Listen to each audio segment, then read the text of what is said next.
This is Matthew Cratter from Trader University, and today I want to answer the question, can Bitcoin actually help real people? You'll often see these comments in the comment section of my YouTube videos say that Bitcoin is useless or Bitcoin has zero use cases except for speculation and gambling and selling it to a greater fool, which of course is the critique that's been put forward by people like Charlie Munger and Warren Buffett, as we spoke about a couple days ago.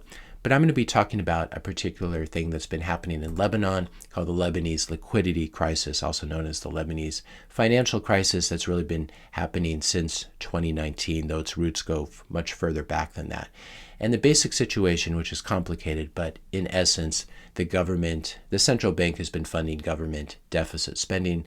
In other words, the central bank's been printing money, government's been using it to pay its own employees. There's a lot of corruption. A lot of people don't even show up to work anymore, and you have the entire country falling apart. You end up also with a banking crisis and a currency crisis. If you want to dig a little bit deeper into the details, you can learn a lot from this podcast by Saifedean Ammous, who of course is the author of the Bitcoin Standard and understands Lebanon at a very deep level. So I'll link to this in the description notes below. But for the purposes of this video, all you need to know is that there was a banking crisis, and it reached a point where customers were actually robbing banks to get their own money out, for example, to pay for cancer treatment for a relative. So a very sad situation, and there was increasing violence. As a result, the government ended up shutting down all the banks, closing all the banks, so you couldn't even go in there at all. This happened in October of last year.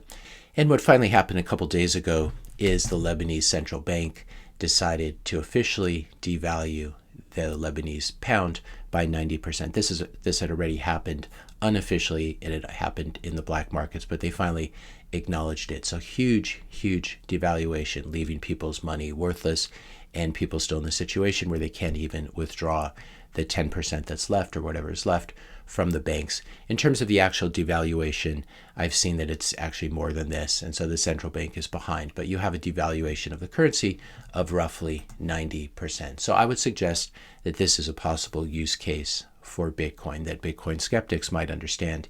Take your money, this is the use case for Bitcoin, take your money out of the bank before a banking crisis if you're in somewhere like Lebanon, or never put it in the bank to begin with and keep it stored in Bitcoin instead. But if you have money in the bank and you smell a banking crisis coming, if there are warning signs on the horizon, take your money out, buy Bitcoin on the street or using a P2P exchange. This is what a lot of people did do in Lebanon before this crisis or in the middle of the crisis. And the thing is, Bitcoin is certainly volatile, but it's unlikely to lose 90% of its value overnight like the Lebanese pound did. Now, the Lebanese pound, it took a few months, but essentially once the banks were closed and you couldn't pull your money out, it was a done deal. So if you do this, if you convert your Lebanese pounds into Bitcoin, or if you did this before the crisis, then it gives you some flexibility. You can store it in your head using just 12 words or 24 words and leave the country. In other words, using a brain wallet, or you can remain in the country and use it to buy food or shelter or medicine for yourself or your loved ones. You convert it back into dollars or convert it back into Lebanese pounds, or spend it directly to buy food, shelter, or medicine for yourself and your loved ones. Now you don't have to rob a bank to get back what belongs to you, to get your own money back. You can sleep well at night holding Bitcoin in a country like this. And then by contrast, when your savings are frozen inside of your bank, as we talked about, you have to go along for this devaluation ride. Once they close the banks, it's basically over, and you want to get out well before that. Your Bitcoin that you're holding instead of Lebanese pounds may bounce around a bit, but most of your purchasing power will be preserved throughout a banking crisis because Bitcoin is scarce and your local fiat currency like Lebanese pounds are not scarce. And so the conclusion here is that anyone in Lebanon who was holding Bitcoin instead of Lebanese pounds was fine. And I think I have a chart that shows this quite clearly. So we can see here, this is Bitcoin denominated in Lebanese pounds. We have a similar March or April 2021 peak. We have a similar mid-November peak in 2021, which is what happened with Bitcoin and the US dollar.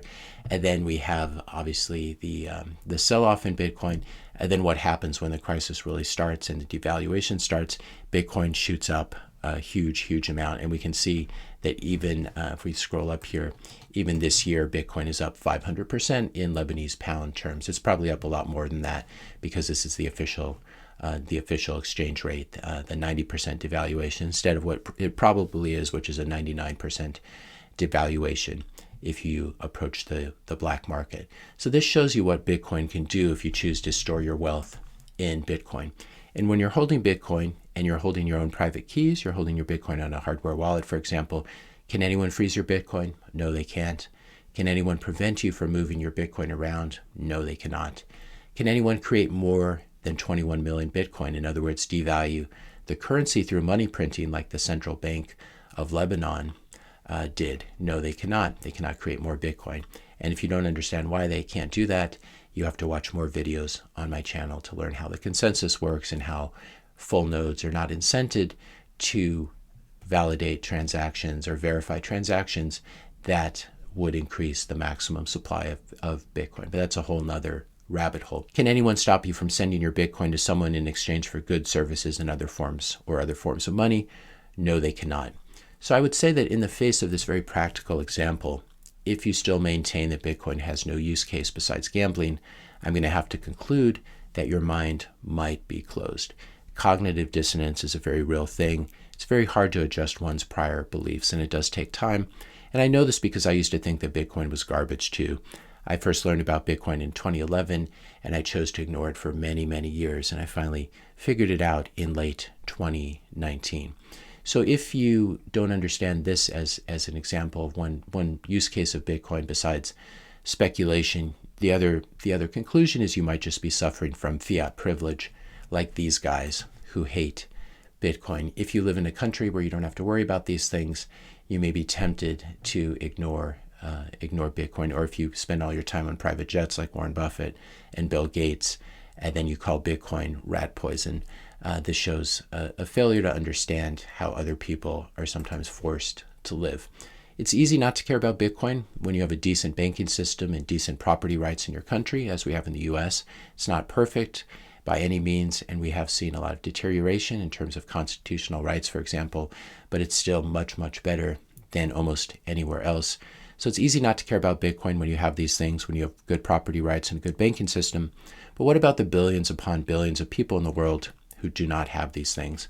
What about people, and then again, what about people who have a decent banking system today and decent property rights, but the writing is on the wall? The thing is, every single fiat currency in the world eventually goes to zero. And there's a chance that yours might be next. It might happen very rapidly or relatively rapidly, as it did in Lebanon, or it might happen more slowly, as it has with the US dollar.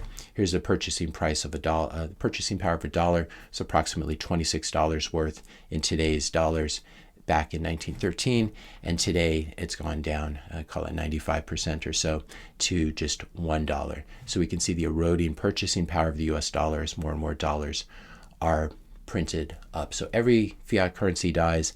The Lebanese pound died fairly quickly when it finally rolled over, and that's the dangerous thing. You never know when your currency is going to die. Now, the US dollar obviously is a currency that a lot of people want at this point in time, but we're running a similar playbook to Lebanon in terms of all this money printing, and we have our own central bank, the Fed, monetizing US government deficit spending. So this is a very concrete argument for Bitcoin, and I'd ask you to share this video with any friends you have who still believe that Bitcoin is a useless technology. And if they can just see Bitcoin through Lebanese eyes, I think they will understand it. If you found this video helpful, be sure to hit that subscribe and like button. Hit the notification bell if you want to be notified when I publish my next video. And let me know your questions and comments in the comment section below. Thanks a lot for watching, and I'll see you in the next video.